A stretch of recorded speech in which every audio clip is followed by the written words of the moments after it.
მოგესალმებით. ვაგრძელებთ ჩვენ საუბრებს და მოგითხრობს ამბებს ჩვენი წიგნიდან. დღეს ჩვენ ვისაუბრებთ ჭეშმარიტი სარწმუნოების შესახებ. ჭეშმარიტი სარწმუნოება ეს არის ცოდნა ღმერთზე, მარადიულ სამყაროზე, სულის უკტავებაზე. ეს ცოდნა ადამიანებს უფლისაგან მოგვეცა. ღმერთი შეუცნობელია, მიუწვდომელია, ამიტომ ადამიანის გონება უძლურია სულად შეიცნოს თავისი შემოქმედი და ამის გამო სწორედ უფლისაგან გვეძლევა ცოდნა აი ამ იდუმალ მარადიულ სამყაროზე. ეს ცნობა მიეცა ჯერ ადამს, შემდეგ მოსეს თავის გამოცხადებით, წინასწარმეტყველებს და შემდეგ უკვე უფლის მოციქულებს. რწმენა, ღვთის რწმენა, ეს არ არის უბრალოდ დაჯერება, ეს არის ცოდნა, რომელიცაც სავსეა ადამიანი. ეს არ არის ცივი გონებით რაიმის დაჯერება, არამედ რწმენა ნიშნავს, როცა გული და გონება ერთად არის და სრულიად გამსჭვალულია ამ ცოდნით. რაც უფრო დიდი იყო ადამიანთა რწმენა, მით უფრო უახლოვდებოდნენ ისინი უფალს და მით უფრო ემსგავსებოდნენ ეს წმინდა ადამიანები უფალს. წმინდათა ცხოვრებაში არის არაერთი შემთხვევა აღწერილი, თუ რა საოცრებებს ახდენდნენ ეს წმინდა ადამიანები. მაგრამ მნიშვნელოვანია ის, რომ რაც უფრო წმინდანია ეს თითოეული ადამიანი, რომლის ამბებიც აღწერილია ჩვენს წიგნში, მით უფრო მეტად თავმდაბალია, მით უფრო არ ითხოვს ის ღვთისაგან აი სწორედ ამ საკვირველების და სასწაულმოქმედების ნიჭებს.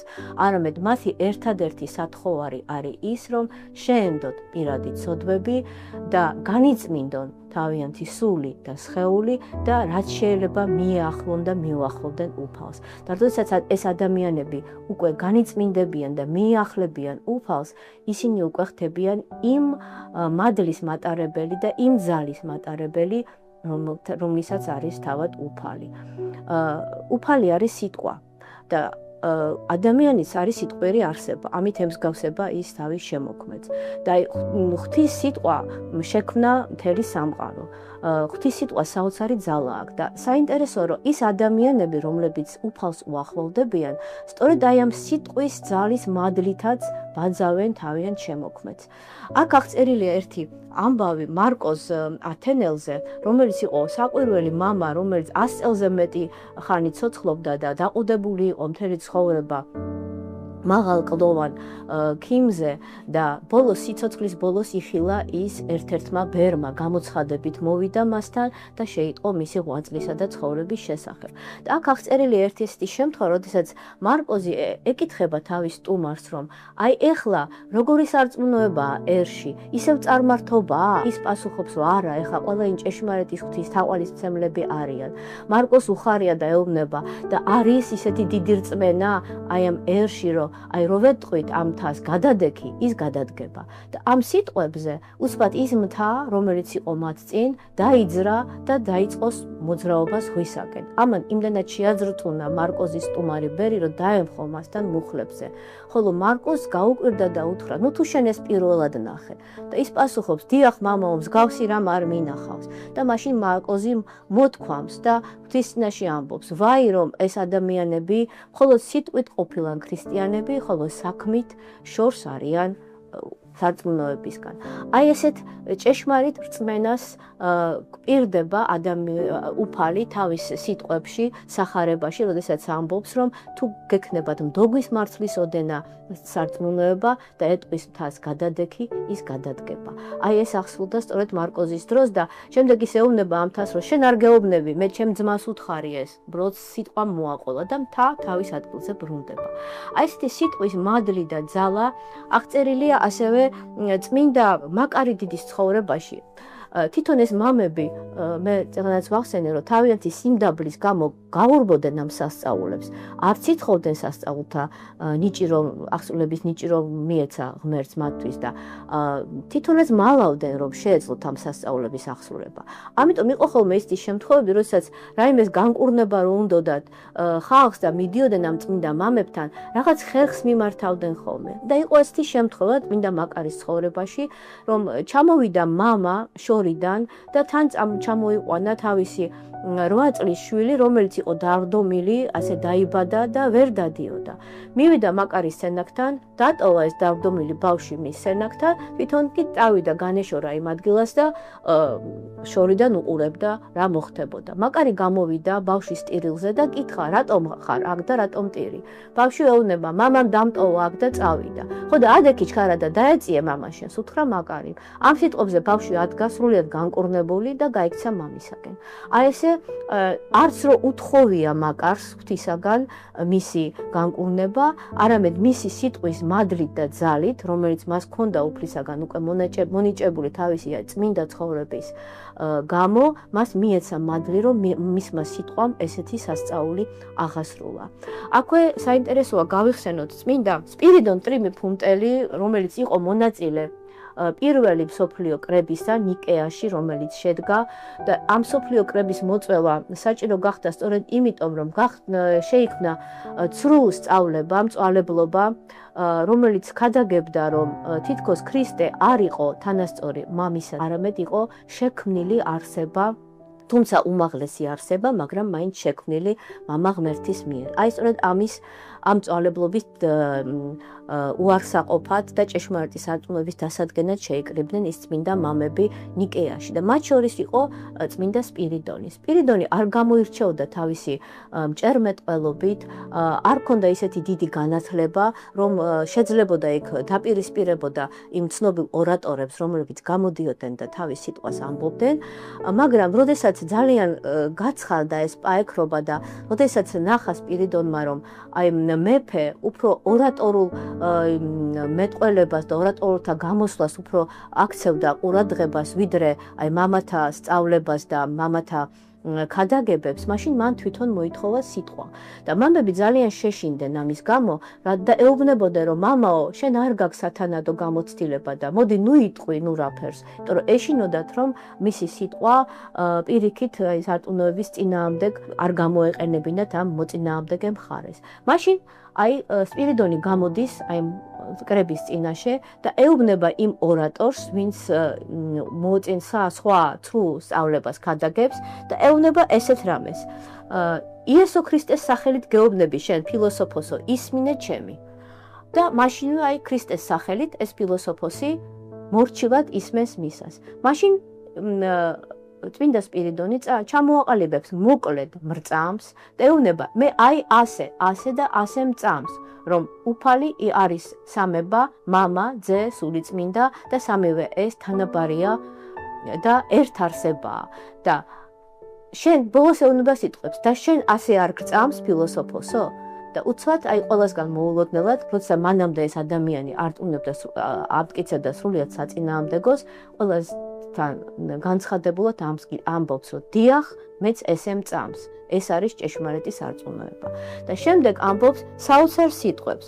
მამანო, სანამ სიტყვიერი პაექრობა მიდიოდა, მე ჩემი ხელოვნებით გეწინააღმდეგებოდით, მაგრამ როდესაც მე იდუმალი ღვთაებრივი ძალა მეწინააღმდეგება, მე უძლური ვარ, მე ვემორჩილები ამ ძალას და დამარცხების აღარც მრცხვენია, არამედ მიხარია და ამ სიხარულით მურჩევ ყველას. ერწმუნოს ამ წმინდა ბერს და ირწმუნოს ქრისტე.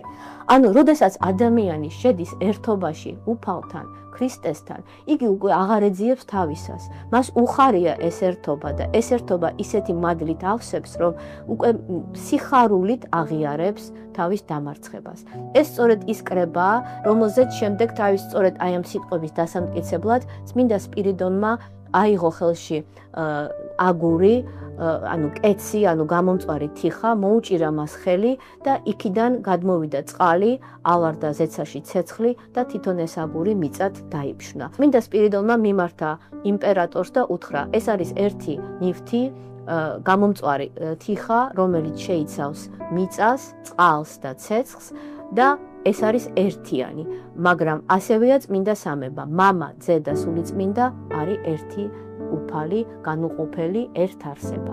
აი ამსეთი წმინდა სარწმუნოების დაცვისთვის არაერთი მამა მზად იყო, რომ სისხლი დაეღვარა და დასთხიეს კიდეც სისხლი. ამ წმინდა კრების მონაწილეთაგან არის ერთ-ერთი ცნობილი ათანასე დიდი, რომელიც ამ კრების დროს იყო ჯერ კიდე დიაკვანი და სწორედ მისი მითითებით შეიტანეს მრწამსში სიტყვები ერთ არსი მამისა, რომ ამითი საბოლოოდ დაეგმოთ და შეწინააღმდეგებოდნენ აი ამ ცრუ სწავლებას, რომელიც უარყოფდა ქრისტეს ერთ ბუნებას აი ამ წმინდა სამებაში. ათანასემ თავისი მერე დემთავრობის განმავლობაში არაერთი დევნა დაითმინა მწვალებელთაგან და საბოლოოდ გამარჯვებული გამოვიდა ამ დევნისაგან.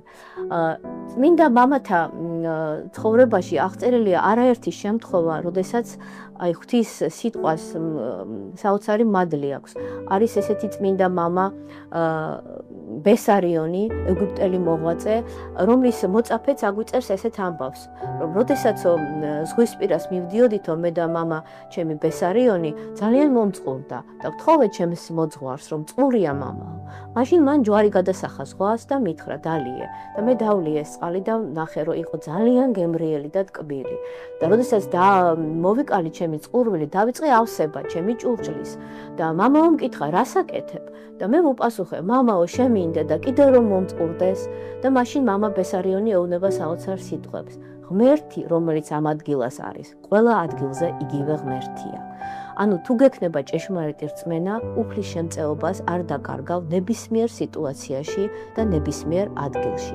ამისი დიდი რწმენა ჰქონდათ მამებს და კიდევ ერთხელ აღნიშნავ, რომ ისინი არ მოითხოვდნენ ღვთისაგან სასწაულების ნიჭებს, იმიტომ რომ ეს იყო ძალიან საშიში და არაერთი მამა თავისი ზოგჯერ სიწმინდით განთქმულიც კი ცხოვრების რაღაც ეტაპზე დიდ საცთურში ვარდებოდა. მაგალითად ჩვენ ვიცით უდიდესი საეკლესიო მოღვაწის სვიმეონ მესოტის ცხოვრება, რომელმაც არაერთი წელი გალია სვეტზე მოღვაწეობით იყო საკვირველ მოქმედი და აი მისი ცდუნებაც კი მოახერხა ბოროტმა, როდესაც მას გამოეცხადა ცეცხლოვანი ეტლით და უთხრა რომ უფალმა გამომაგზავნა შენთან, რომ აი შენი სიწმინდის გამო შენ აგიტაცო ზეცად, როგორც ილია იქნა ატაცებული ცოცხლად.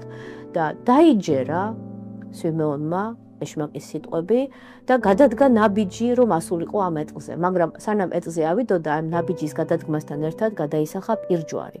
და აი წმინდა მამის მიერ პირჯვრის გადასახვამ განაქარვა ეშმაკის ესეთი საცდურები და გაქრა ეს ეტლი. ამის შემდეგ სვიმეონის ცხოვრებაში წერია, რომ დასაჯა მან თავისი თავი და მთელი წლის განმავლობაში მარტო იმ ფეხზე იდგა, რომლითაც გადადგა ფეხი ეშმაკისაკენ. და ეშმაკი იმდენად დაუძლურდა მისი აი ესეთი ღვაწლით, რომ სრულიად განეშორა და განთავისუფლდა უკვე მომავალი საცდურებისაგან და გამოცდისაგან.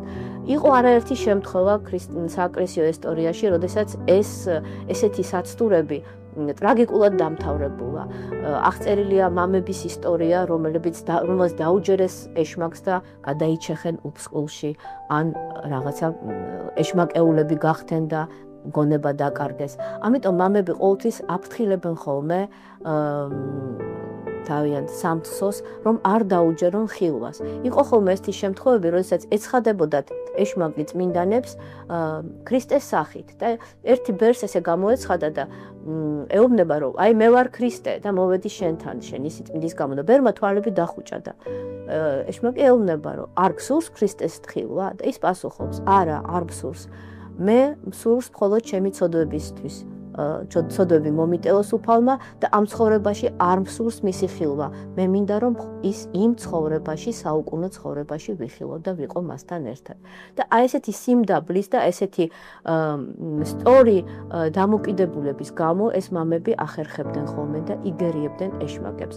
ამისი არაერთი მაგალითი არის ამ წიგნში მოთხრობილი საოცარი სულიერი ბრძოლები, რომელიც გადახდა წმინდანებს, ამ მხრივ განსაკუთრებით გამორჩეულია მაკარი დიდის ცხოვრება, რომელიც პირდაპირ ხილულ ბრძოლებში მონაწილეობდა და ხილულად იღებდა აი ბოროტ სულთაგან წყლულებს და შემოტევებს და საბოლოოდ გამარჯვებული გამოვიდა აქედან და თვითონ გახდა მოძღვარი, როგორც სხვა წმინდა მამები თვითონ ხდებოდნენ მოძღვართ-მოძღვრები და ასწავლიდნენ და ჩვენ დაგვიტოვეს მემკვიდრეობა, რომლის საშუალებითაც გვეძლევა ცოდნა აი მარადიულ ცხოვრებაზე და ბრძოლაზე ქრისტეს წინაშე.